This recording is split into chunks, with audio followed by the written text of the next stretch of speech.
Good evening, everyone. Thank you for tuning in. Today, I have with me Tim Perreira, and he talks about mindset as well as men's health, mental health, growth mindset, and he also talks about personal growth. And I have him here with me tonight in an interview specifically about mental health, as both of us have a shared goal to normalize the conversation surrounding mental health.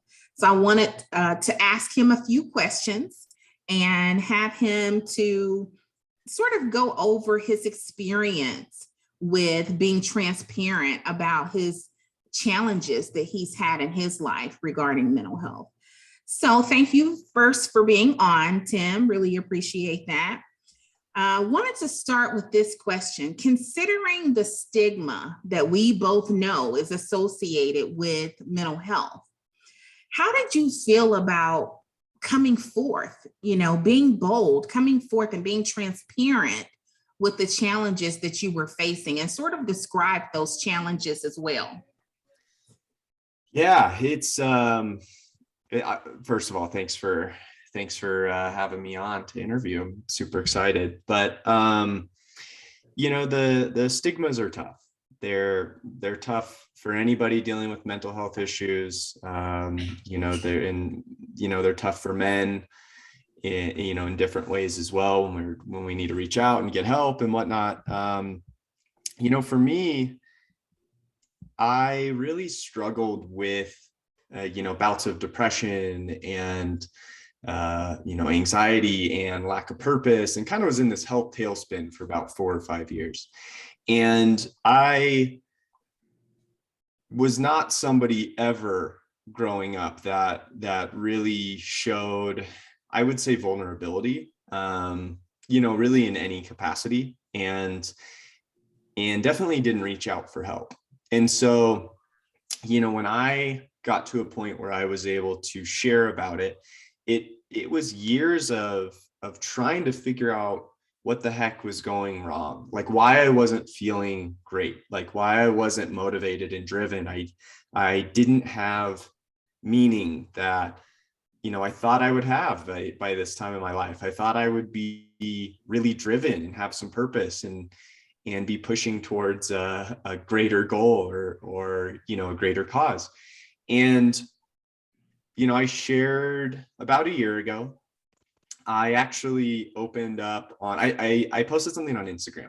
And what was kind of funny, I think for me, I had been really putting in, work for years and trying to get better. And it was the first time I had told anybody, let alone, kind of coming out with it or announcing it. And so, it was definitely, I probably should have given some family members a heads up, because I think they, were freaking out a little bit. But Sure. but again, that's part of the stigma. That's part of the challenge with mental health. We don't, at the time I was really struggling with it. I was living on the other side of the country. I was like, man, do I tell my friends and family? And I didn't want to burden them with it. I didn't want them to worry about me. I didn't want my mom. I just imagined my mom, sitting at home, at night, reading a book and just, worrying crazy about me. And if I'm doing okay. And so that, is also, as men, we feel like we should be able to figure everything out. Like we don't want to admit that anything's wrong. Sure. We don't want to even go down that road.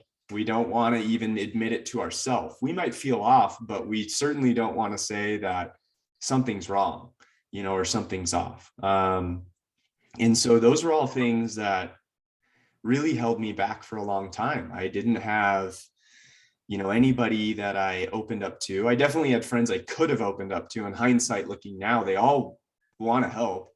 People in your life, your inner circle, your close friends and family, all they want is, for you to feel better and be thriving and happy and, be stoked on life.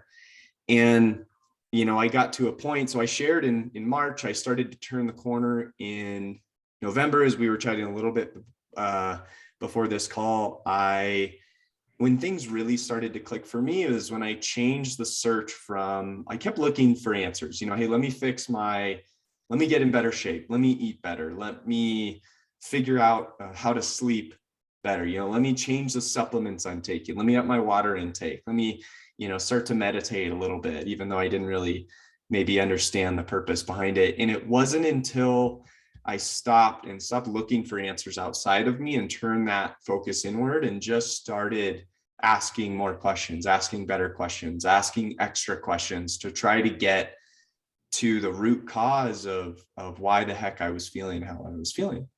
Wow. And it I got to a point, and it was kind of a low point, where I was, I remember saying to myself, like, I don't care what I have to do. If I have to be vulnerable, if I have to get help, if I have to announce it to the world, I'm sick of feeling how I'm feeling, and I have to get my life back.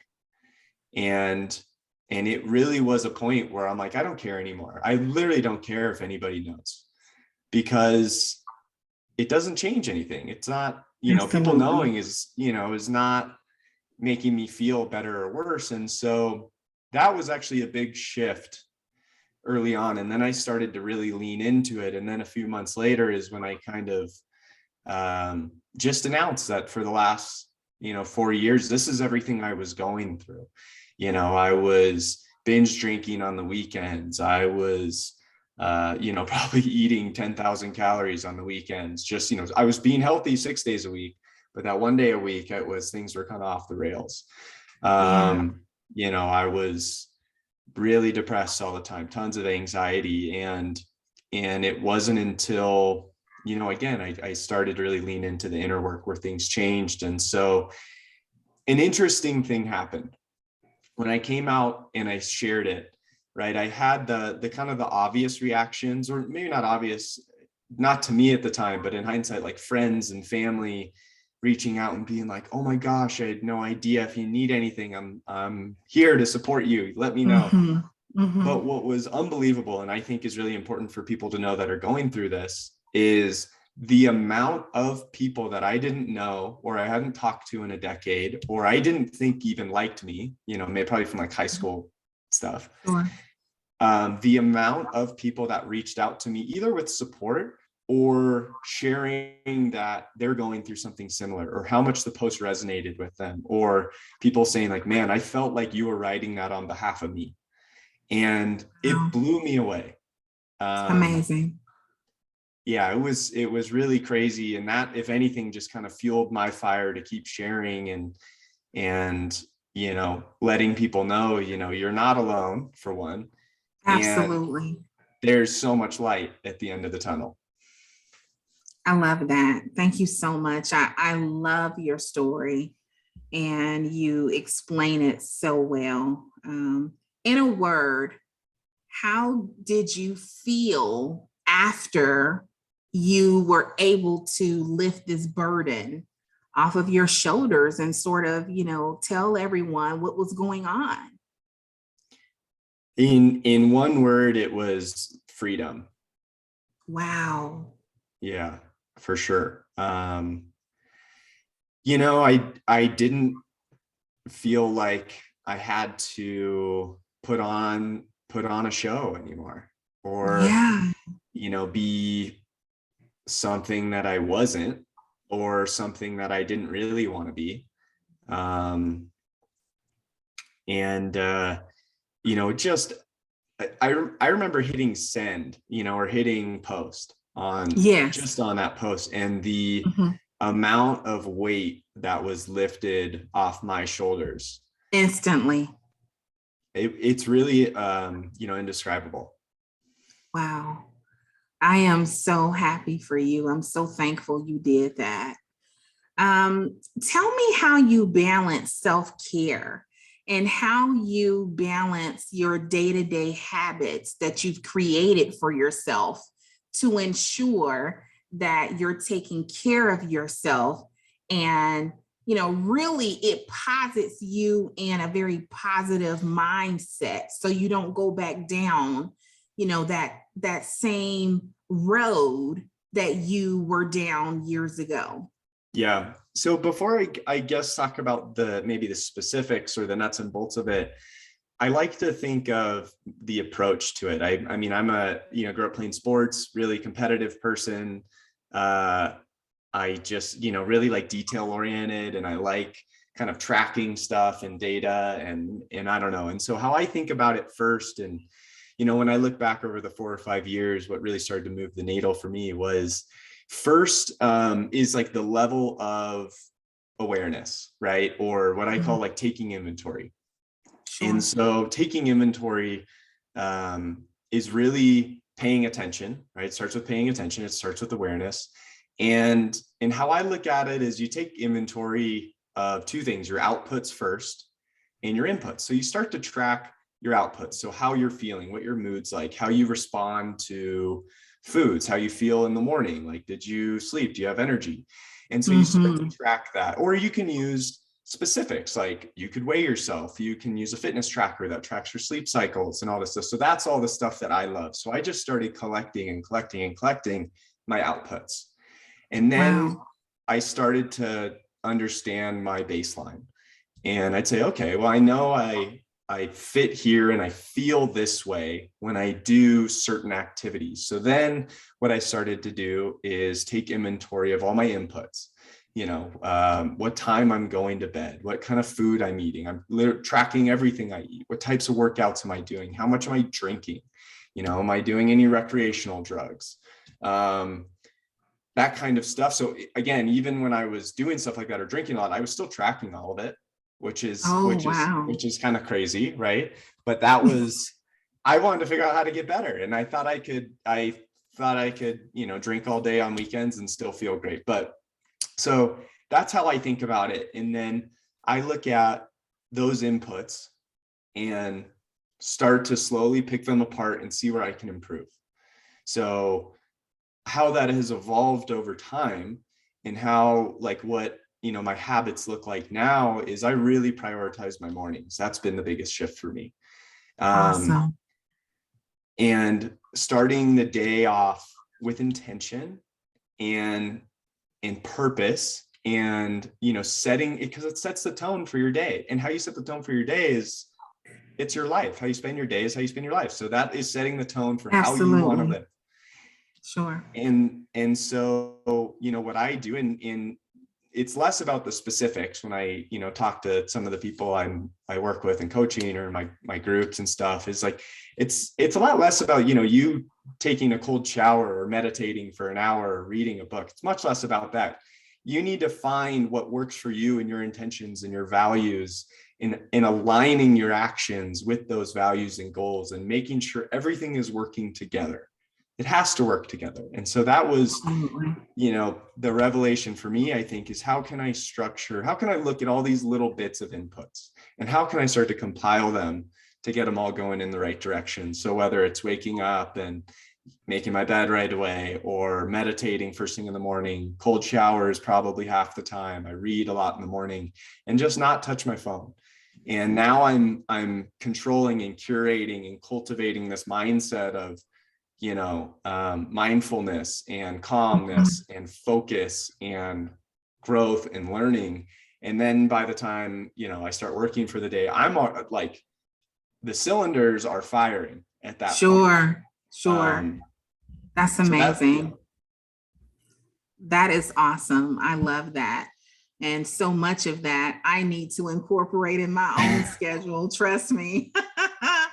But what I really love the most, and everything you said was spot on, but what I love the most is the fact that you said be intentional. And when we all look at setting sort of these New Year's resolutions, right? And so when I considered what my New Year's resolutions were going to be, I all of a sudden this year came up with 2 buzzword sentences or phrases, right? And so one of them is be intentional. You have to be intentional. You have to, make sure that the things that you are doing are in line with what you know the end result needs to be. So I love the fact that you were looking at the input, looking at the output, tweaking it. What can I do better? What can I do more or less of to create the end result that I really want? And then the second phrase that I have for 2022 is actually funny because it is be memorable. Because you don't want to ever walk away from someone feeling like you could have imparted so much more in them, inspired them, encouraged them, motivated them, and you didn't do it, right? So when I say to myself, be memorable, it is a cue to me that I need to ensure at the end of the day, every conversation I've had, I've motivated someone, I've inspired someone, I've encouraged someone, I've poured into them. And, it just creates a plan, if you will, essentially for the day. I know that I have to be intentional and that I have to be memorable. So I love those pieces that you have incorporated into your day. That's awesome. Okay. And the last question that I have for you is regarding advice. What advice do you have for others who are sort of struggling with their mental health as it relates to, coming out and telling people, hey, listen, this is what's going on with me. I'm crying out for help. I'm suffering with bipolar. I don't want to tell anyone. I'm suffering with anxiety, depression, schizophrenia, whatever the case, because at the end of the day, Tim, it's not just anxiety and depression and substance abuse. There's a myriad of different mental health disorders that people are facing and suffering with today. So what would you say to those people to encourage them to come forward and be transparent about what they're experiencing? It's a great question. And it's something I always think about. Especially, I think about myself now, like what would I have said to myself 4 years ago that could have moved the needle? I don't know. And I think, because I was asked the other day, is the issue, like, do I think the issue is that men don't ask for help? And I actually think it's a little bit deeper than that. And what I believe is that we don't even get to a point to admit to ourselves that something is off and that something is wrong. And so I think first, if you're able to have a conversation with yourself about it, and sometimes that is just sitting there in thought. I think other times it's grabbing a piece of paper and just writing it down, writing it to yourself, talking about how you feel, or, what you're feeling, and, and having the space to understand that that's totally fine. And I think what, it helps to know is that, our thoughts come from a place of, that's pre-programmed in our subconscious, right? Sure. You actually don't control your thoughts. What we can control is what we pay attention to, but we don't control what comes up often. We can do some serious work to reprogram it. But I think understanding and separating that my thoughts aren't actually me. They don't define me as a person at a deep, like, soul level almost, right? And having space to be like, wait a minute, if these thoughts aren't defining me, why am I paying so much attention to them, for one? But also, when you're struggling, again, take time to first admit it to yourself or talk about it with yourself, and kind of, even if you write down a script of maybe telling somebody, but then maybe you burn the piece of paper or throw it away, right? Going through that exercise. Second, if you're kind of there and something's off, you've admitted it to yourself, and what to do next. I think it's tough because I don't know if this would have landed with me if I told myself this a few years ago, but I know now in hindsight, the overwhelming support on the other side of it. And I know now that people want to help, and all they want is for you to feel better and feel well. And what I think about is, if positions or roles were reversed and my best friend was going through something, a battle inside, and he didn't tell anybody, like, the only thing I would want is just to support him. Of course, I would want to be there, every minute, whenever he needed help, like no questions asked. And I think if you ask people close to you in your life or your inner circle or family or friends, they would say that. And, not that you necessarily have to come out and tell someone like a family or friend member, first. You can go to a professional and talk through it there. But I think just knowing that people actually do want to help, and all they want, people love you, and they just want you to feel better. And then I don't think I would have listened to this, but there is so much light just on the other side of admitting it and coming out with it. And then through the process is really where you can, recognize there's a lot of light at the end of the tunnel. But it's a tough position, because I understand that, when you're in the middle of it, you don't feel that way, and you feel like nobody understands you. Nobody will get it. People look down on you. They'll judge you. They'll think something's off with you. Like, I had those thoughts 100% of my days. So I get it. Yeah.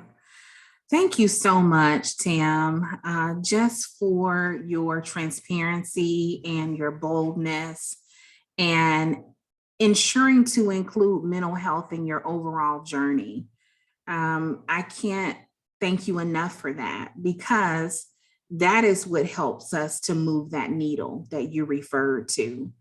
Mental health is looked down upon, and it's really something that we need to embrace holistically as we take care of our bodies medically, as we take care of our minds, as we take care of our spirits.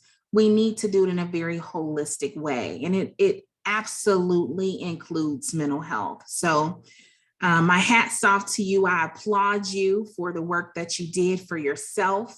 Your self-awareness is just incredible.